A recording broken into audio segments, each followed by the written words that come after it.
गिरधर सक्सेना का परिवार बेहद ही संस्कारी और आदर्शवादी था। उसके परिवार में उसकी पत्नी हेमा, बेटी नेहा और बेटा रोहन रहते थे। उनके संस्कारों के चर्चे मोहल्ले भर में होते थे। एक दिन उनकी पड़ोसन नीलम मिठाई लेकर उनके घर आती है। हेमा, अरे ओ हेमा बहन, कहाँ हो? आओ आओ नीलम बहन, रसोई में थोड़ा काम था, बस वही निपटा रही थी। अच्छा अच्छा, ये लो लड्डू खाओ। लड्डू? ये किस खुशी में बहन? मेरी बहू माँ बनने वाली है और मैं जल्दी दादी। सोचा इस खुशी को सबके साथ बांट लूं।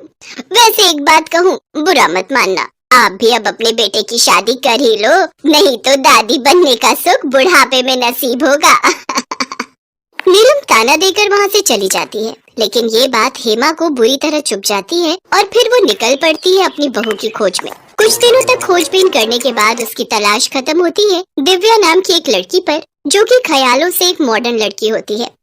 देखिए आंटी जी, मैं आज के जमाने की पढ़ी लिखी और मॉडर्न लड़की हूँ। बेटा, तू मेरे घर आकर भी अपनी जिंदगी अपने तरीके से ही जी सकती है। मेरा मानना है कि बहू भी बेटी ही होती है और मैं अपनी बहू को बंदिशों में बांधना नहीं चाहती। अपने ससुराल वालों के आजाद ख्यालों को जानकर दिव्या झट से शादी के लिए हाँ कर देती है। कुछ ही दिनों में दिव्या और रोहन की शादी बड़े धूमधाम से हो जाती है और वो सक्सेना परिवार की बहू बन जाती है। कुछ दिनों में ही वो घर की हर छोटी बड़ी जिम्मेदारी को बड़े अच्छे से निभाने लगती है। उसके हाथों का बना खाना सबको ही बहुत पसंद आता है। उसके ससुर गिरधर उससे कहते हैं, अरे वाह बहू, तूने तो बहुत ही अच्छा खाना बनाया है। तेरे हाथों में तो अब मानो माँ अन्नपूर्णा का वास है। क्या स्वादिष्ट खाना बनाया है। और ये खीर, आहा, भाई वाह, मजा ही आ गया भाई। आहा, इतना स्वादिष्ट खाना खाकर बहुत अच्छा लग रहा है। वरना लजीजदार खाना खाए तो सदियां हो गई। तंग आ गया था रोज वही घास फूस खाकर। हाँ हाँ, मैं तो जैसे तुम्हें बेकार का खाना खिलाती थी, अब घर में तुम्हारी बहू आ गई है तो मेरी पड़ी ही किसे है। क्या यार मम्मी, तुम भी पापा की बातों का बुरा मानकर बैठ गई। आप तो जानती ही हो उनको मजाक करने की कितनी आदत है। इसी तरह सक्सेना परिवार में हंसी खुशी का माहौल बना रहता था। दिव्या भी पूरी तरह उन सबके साथ घुल मिल गई थी। एक दिन दिव्या खाना बना रही होती है कि तभी उसे चक्कर आ जाते हैं और वो जमीन पर गिर जाती है। अरे क्या हुआ बहू तुझे? रोहन, देखो बेटा, बहू बेहोश हो गई है, जल्दी से डॉक्टर को फोन करके बुलाओ। हाँ माँ, मैं अभी फोन करता हूँ। रोहन जल्दी से डॉक्टर को फोन करता है।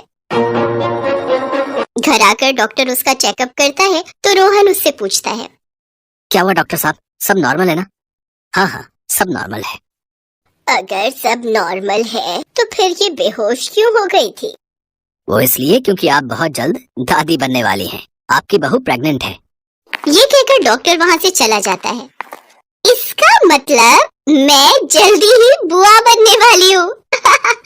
मुबारक हो भैया, आप पापा बनने वाले हैं। हाँ हाँ नेहा, तुझे भी बहुत बहुत बधाई होने वाली बुआ जी।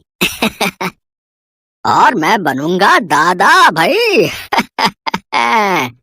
आज तो मैं सचमुच बहुत खुश हूँ। बहू, तूने तो आज मुझे जमाने भर की खुशी दे दी। बता मेरी बच्ची, तुझे क्या चाहिए? अब ये होने वाली दादी तेरी सभी मांगे पूरी करेगी। बोलना, तुझे क्या चाहिए?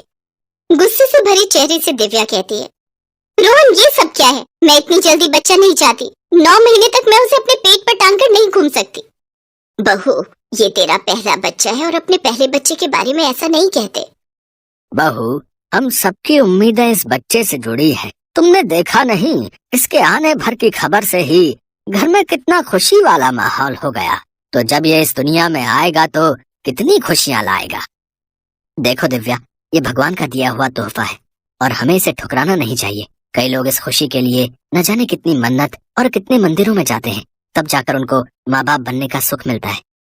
उन सब की बातें सुनने के बाद दिव्या के पास उनकी बातें मानने के अलावा और कोई उपाय नहीं था। अब सभी घर वाले उसका खूब ख्याल रखते हैं। वो उससे घर के कामकाज नहीं करवाते, उसको सारा दिन आराम करने के लिए कहते हैं। उसकी सास उसके लिए खाना लेकर उसके कमरे में जाती है। बहू, ये ले तेरा नाश्ता। अब से तू अपने कमरे में ही आराम करेगी। घर का काम मैं और नेहा मिलकर देख लेंगे। तेरा तीनों वक्त का खाना तेरे कमरे में ही आ जाएगा। तुझे बार बार सीढ़ियाँ ऊपर नीचे करने की जरूरत नहीं है। लेकिन माँ जी, ऐसे तो मैं बोर हो जाऊंगी। अरे तो तुझे किसने कहा बोर होने के लिए? तेरे कमरे में टीवी है, तू देख, गीता और रामायण पढ़। यहाँ मैं बोर होने की बात बता रही हूँ और सासू माँ की मुझे बेकार बेकार के आइडिया दिए जा रही हैं। खैर मुझे क्या, मुझे तो नींद आ रही है। ऐसा करती हूँ जल्दी से नाश्ता करके कुछ देर सो जाती हूँ। घर में सभी खुश थे। जहाँ हेमा नेहा उसे घर का एक काम नहीं करने देती थी, वहीं रोहन और उसके ससुर भी उसके खाने पीने की हर फरमाइश को पूरा करते थे। एक रोज रोहन बच्चों के पोस्टर लेकर आता है और उसे अपने पूरे रूम में लगा देता है। रोहन, ये क्या है? मैंने सुना है कि माँ जिस तरह की तस्वीरें देखती है, बच्चे उसी जैसी शक्ल के होते हैं। तुम भी ना रोहन, ना जाने किन सब बातों में बिलीव करते हो। अरे बच्चा तो अपने माँ बाप की शक्ल पर ही जाएगा ना। तभी उसकी ननद भी उसके कमरे में ढेरों खिलौने लेकर आ जाती है। भाभी देखो, हमारे आने वाले नन्हे मेहमान के लिए मैं खिलौने लेकर आई हूँ। नेहा, क्या जरूरत थी बेकार में इतना खर्च करने की? अरे तुम लोग पहले डाउनलोड का प्रोसेस पूरा तो होने दो। ऐसे कई महीने बीतते हैं, जिसके साथ बहू की प्रेगनेंसी के महीने भी बढ़ते जाते हैं, जिससे दिव्या का मन भी अपने बच्चे के लिए बदलने लगता है और वो भी उससे जुड़ाव महसूस करती है। एक रोज सभी हॉल में बैठकर कॉमेडी शो देख रहे होते हैं कि तभी दिव्या के पेट में बच्चा लात मारता है और दिव्या जोर से चिल्ला उठती है, ओए माँ! क्या हुआ दिव्या, तुम ठीक तो हो ना? हाँ, वो बच्चे ने लात मारी।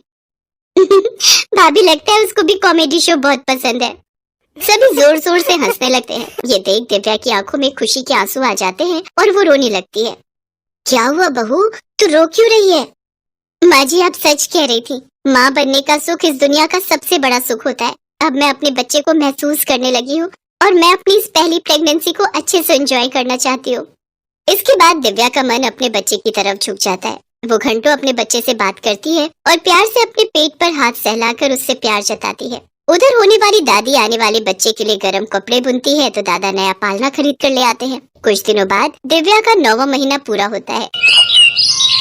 उसकी सास उसकी गोद भराई बड़े ही धूमधाम से करती है। उसकी पड़ोसन नीलम कहती है, आने वाले नन्हे मेहमान के लिए बहुत बहुत बधाई आप सभी को। अब आपका परिवार जल्द ही बढ़ने वाला है। वैसे गोद भराई का फंक्शन तो बहुत बड़ा किया है तुमने।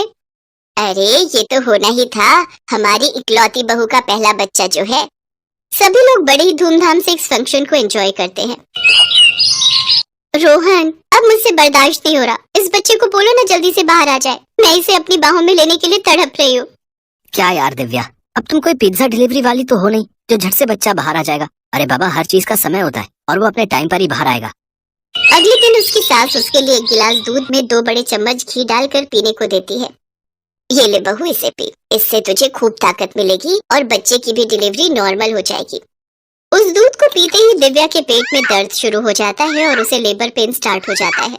सभी उसे जल्दी से हॉस्पिटल लेकर पहुंचते हैं, जहां वो सुंदर सी लड़की को जन्म देती है। एकदम चांद की तरह खूबसूरत है मेरी पोती। अब मैं इससे खूब लाड लड़ाऊंगी। और मैं तो इसके लिए घोड़ा बनकर इसे पूरे घर में घुमाऊंगा, जैसे बचपन में इसके बाप को झुलाया है। फिर दिव्या उसे अपनी गोद में लेती है तो वो ममता से भर जाती है। Welcome my angel. मम्मा आपको अपनी गोद में लेने के लिए कितना तरस रही थी। देखो देखो तो, तुम्हारे पापा, दादी, बुआ और दादा सभी कितने खुश हैं। पापा तो सबसे ज्यादा खुश हैं अपनी परी को पाकर। अब देखना, पापा आपकी हर छोटी बड़ी खुशी को पूरा करेंगे और आपको बहुत प्यार करेंगे। 2 दिन बाद दिव्या अपने बच्चे के साथ घर में प्रवेश करती है तो उसकी सास उनका स्वागत आरती के साथ करती है। इस तरह बहू का पहला बच्चा घर आंगन को रोशन कर देता है और वो पूरी तरह दिव्या की सोच को भी बदल कर रख देता है। नन्ही सी परी के आने से सारा घर चहक उठता है।